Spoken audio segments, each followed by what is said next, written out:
નમસ્કાર, YNN ન્યૂઝમાં આપનું સ્વાગત છે। સમાચારમાં વાત કરીએ તો બ્રહ્મ સ્વરૂપ પરમ પૂજ્ય પ્રમુખ સ્વામી મહારાજનું સૂત્ર હતું, પુરુષાર્થ પ્લસ પ્રાર્થના ઇઝ ઇક્વલ ટુ પરિણામ। તેઓના આ સૂત્રને વર્ષોથી ચરિતાર્થ કરે છે BAPS સ્વામિનારાયણ મંદિર અટલાદરાના વિદ્યાર્થીઓ, શિક્ષકગણ અને સંચાલકો।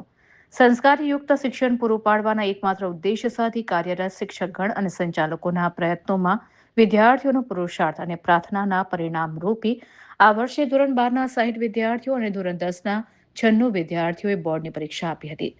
સોમવારે અને બુધવારે આવેલ પરિણામોમાં તમામ વિદ્યાર્થીઓએ ઝળહળતી સફળતા પ્રાપ્ત કરી પોતાની ઉજ્જવળ કારકિર્દીનો રાહ આસાન કર્યો છે।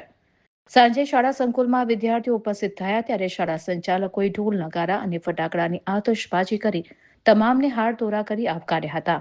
આ તમામ છાત્રોએ ગુરુજનો અને સંચાલકોનો આભાર વ્યક્ત કર્યો હતો, જ્યારે શાળા પરિવારે પણ આ વિદ્યાર્થીઓને બિરદાવી અભિવાદન કર્યું હતું।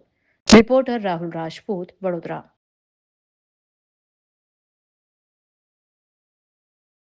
पर्सेंटेज प्राप्त કર્યા શું કહીશ? મારું નામ યશ અમિત કુમાર પાદરિયા છે। મેં BAPS સ્વામિનારાયણ વિદ્યા મંદિરમાં 10th સ્ટાન્ડર્ડ ઇંગ્લિશ મીડિયમમાં ભણું છું। મારા પર્સન્ટાઇલ 94 છે અને મેં 80 ગ્રેડથી પાસ થયો છું 10 નંબરના। કોના શ્રેય આપીશ બેટા? માતા પિતા કોને શ્રેય આપીશ? મેં બધાને જ આપીશ, કેમ કે શિક્ષક, સ્કૂલ અને માતા પિતા બધાએ મારી પાછળ ઘણી મહેનત કરી છે અને એમના માર્ગદર્શન અને એના લીધે મેં આટલી સિદ્ધિ હાંસલ કરી શકું છું।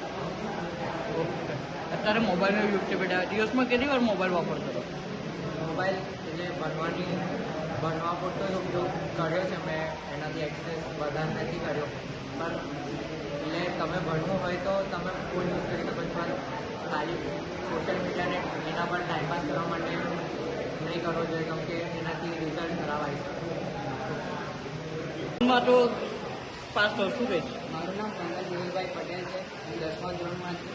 મારા 99.11% અને 1 ગ્રેડથી હું પાસ થયો છું। કોને શ્રેય આપીશ બેટા? હું મેં આજે સફળતા પ્રાપ્ત કરી છે તેની માટે મારા શિક્ષકો અને મારા માતા પિતા બધાને શ્રેય આપીશ। ઓકે, અત્યારે મોબાઈલનો યુગ છે, ડિજિટલ, તું દિવસમાં કેટલી વાર મોબાઈલ વાપરતો હતો? શું હતું મોબાઈલનો યુઝ મેં આમ સારા ભણવામાં અમુક કાર્ય માટે મેં યુઝ કર્યો છે, જેમ કે આપણે બંધ જોડે કરવો હોય તો એ આપણને માટે સજેશન આપી શકે કે આપણે કેવું બંધ કરવું હોય, એ કામ માટે આપણે સારું એઆઈનો ઉપયોગ કરતો હતો વધારે પડતો એવું? શું નામ છે આપણું? પરમ પૂજ્ય મહંત સ્વામી મહારાજના આશીર્વાદથી, પૂજ્ય પુણ્યકીર્તન સ્વામીની પ્રેરણાથી, શાળા સંચાલક મંડળના તમામ સભ્યોના માર્ગદર્શનથી અમે સતત 4-5 વર્ષથી ધોરણ 10 અને 12નું બંને સ્ટ્રીમનું અને બંને માધ્યમનું 100% રિઝલ્ટ મેળવી રહ્યા છીએ અને અમારી શાળાનું ગૌરવ અમારા વિદ્યાર્થીઓ થકી થઈ રહ્યું છે। આ પરિણામ લાવવા માટે અમારા શિક્ષકો અને વાલી મિત્રોનો પણ અમને ખૂબ જ સહકાર રહ્યો છે અને અમારા શિક્ષકોની સખત મહેનત રહી છે, તેના કારણે અમે આ રિઝલ્ટ મેળવી શક્યા છીએ અને અમે આવતા વર્ષે પણ આવું ને આવું જ રિઝલ્ટ મેળવીએ એ માટે અમે પ્રતિબદ્ધતા આપીએ છીએ। Subscribe now and press the bell icon. Never miss an update.